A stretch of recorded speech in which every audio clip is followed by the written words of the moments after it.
दोस्तों, कौशाम्बी लोकसभा इस समय पूरे प्रदेश में चर्चा का विषय बनी हुई। चर्चा का विषय इसलिए बनी है क्योंकि यहाँ के राजनीतिक माहौल में इस समय पूरी तरह से गर्मी आ चुकी है। इस लोकसभा सीट पर सबसे ज्यादा राजनीतिक खींचतान देखने को मिल रही है। दोस्तों, इस लोकसभा सीट पर पिछले दिनों भाजपा प्रत्याशी विनोद सोनकर का माहौल काफी अच्छा देखने को मिल रहा था, लेकिन पिछले 5 से 6 दिनों में बदले राजनीतिक हालात और बदले राजनीतिक घटनाक्रमों के बाद यहाँ के चुनावी समीकरण बनना और बिगड़ना शुरू हो चुके हैं। दोस्तों, इस लोकसभा सीट पर राजा भैया का अच्छा खासा प्रभाव माना जाता है और राजा भैया ने अभी तक पत्ते नहीं खोले थे, लेकिन पिछले दिनों राजा भैया ने अपने पत्ते खोलते हुए स्पष्ट किया कि हमारे मतदाता, हमारे समर्थक, हमारे पदाधिकारी पूरी तरह से स्वतंत्र हैं और वह कहीं भी अपनी मर्जी से किसी के साथ भी समर्थन कर सकते हैं। जिसके बाद पूरी लोकसभा सीट पर चर्चा का विषय बन गया और तेजी से राजनीतिक हालात बदलना शुरू हो गए।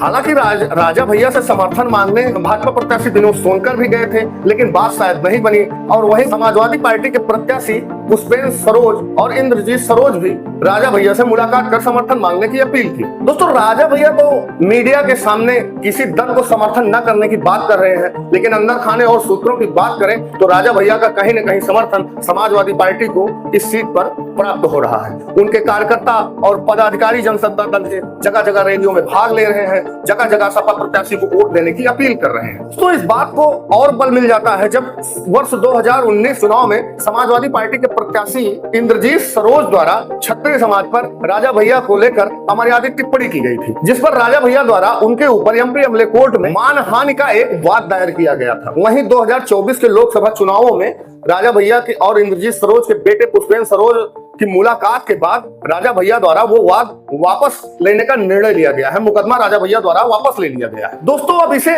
राजा भैया की दरिया दिली कहें या समाजवादी पार्टी के साथ उनकी नजदीकी कहें। दोस्तों, इन बीते 5 से 6 दिनों के घटनाक्रम पर तो मैं बस यही कहूंगा, नाना करते प्यार तुम्ही से कर बैठे, करना था इनकार मगर इकरार तुम्ही से कर बैठे। कुछ यही हाल है समाजवादी पार्टी के साथ राजा भैया का इस समय। इन सिर्फ खबरों के बीच तमाम मीडिया चैनल को दिए गए साक्षात्कार में राजा भैया ने भी अखिलेश यादव से अपनी पुरानी तलखी को अब सामान्य बताने लगे हैं। वहीं समाजवादी पार्टी के मुखिया अखिलेश यादव का भी रुख राजा भैया को लेकर थोड़ा सा नरम पड़ा है। बांदा में जनसभा के दौरान अखिलेश यादव से पत्रकारों द्वारा सवाल पूछे जाने पर कि राजा भैया आप पे प्रत्याशी का सपोर्ट कर रहे हैं, तो अखिलेश यादव ने बहुत ही सधा हुआ जवाब दिया। उन्होंने कहा कि जो भी हमारा समर्थन कर रहे हैं उन सभी को बहुत बहुत बधाई। अब समर्थन की बात किसी से छुपी भी नहीं रह गई, क्योंकि जनसत्ता दल के तमाम पदाधिकारी, तमाम नेता खुले तौर पर सपा प्रत्याशी पुष्पेंद्र सरोज के प्रचार में नजर आने लगे हैं। जगह जगह रैलियां, जनसभा का आयोजन किया जा रहा है, तमाम सारे सोशल मीडिया पर वीडियो फैल रहे हैं। तो इसलिए कहा जा सकता है कि ये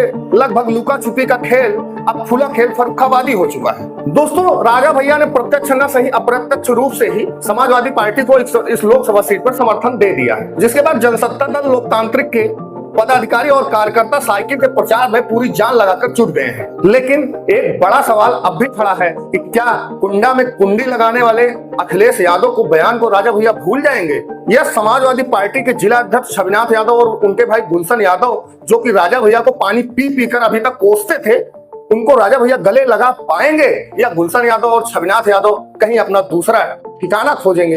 इन तमाम सवालों का जवाब आने वाला वक्त ही दे सकता है।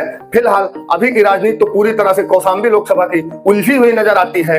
परिस्थिति और माहौल पूरी तरह से बदल चुका है। हालांकि इस सीट पर मुकाबला हमेशा भी रस्साकसी का रहा है, लेकिन राजा भैया के समर्थकों द्वारा खुलेआम समाजवादी पार्टी को इस तरह समर्थन देने के बाद समाजवादी पार्टी की मजबूती बढ़ गई है। तो वहीं विनोद सोनकर के भाजपा कार्यकर्ताओं में थोड़ी सी नाराजगी देखने को मिल रही है। भाजपा के पदाधिकारी और कार्यकर्ताओं में भी तमाम कानाफूसी का दौर जारी है। ऑन कैमरा तो नहीं, लेकिन पीठ पीछे तमाम कार्यकर्ता ये आरोप लगा रहे हैं कि जब पिछले 10 वर्षों से पार्टी को खड़ा करने का काम कार्यकर्ता कर रहा है, तमाम तरह के दूसरे राजनीतिक दलों का विरोध झेल रहा है, तमाम सारी परेशानियों का सामना कर रहा है, ऐसे में ही जब विरोधियों के ही साथ समझौता करना था तो कार्यकर्ताओं को इस राजनीति के आग में झोंकने की क्या जरूरत है? दोस्तों, इस लोकसभा सीट पर 20 मई को मतदान है। मतदान के पहले सारे राजनीतिक दल अपनी पूरी जोर आजमाइश करने पर जुट गए हैं, लेकिन ये तो आने वाला वक्त बताएगा कि जीत का सेहरा किसके सर सजेगा, कौन दिल्ली का रास्ता तय कर पाएगा और कौन मुंह के फल खाएगा और किसे दिल्ली दूर नजर आएगी। दोस्तों, इस सीट पर चुनाव अब पूरी तरह से भाजपा बनाम जनसत्ता दल और समाजवादी पार्टी हो चुका है।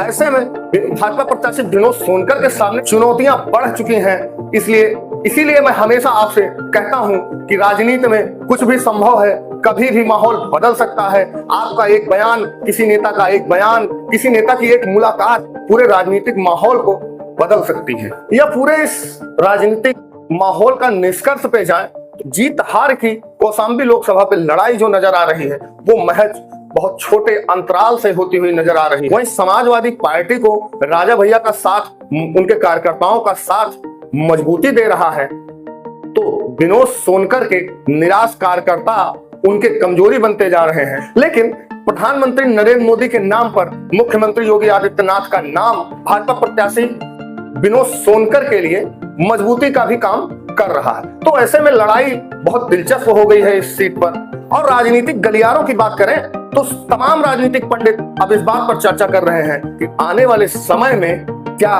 राजा भैया अखिलेश यादव के साथ खड़े होते हुए नजर आने वाले हैं।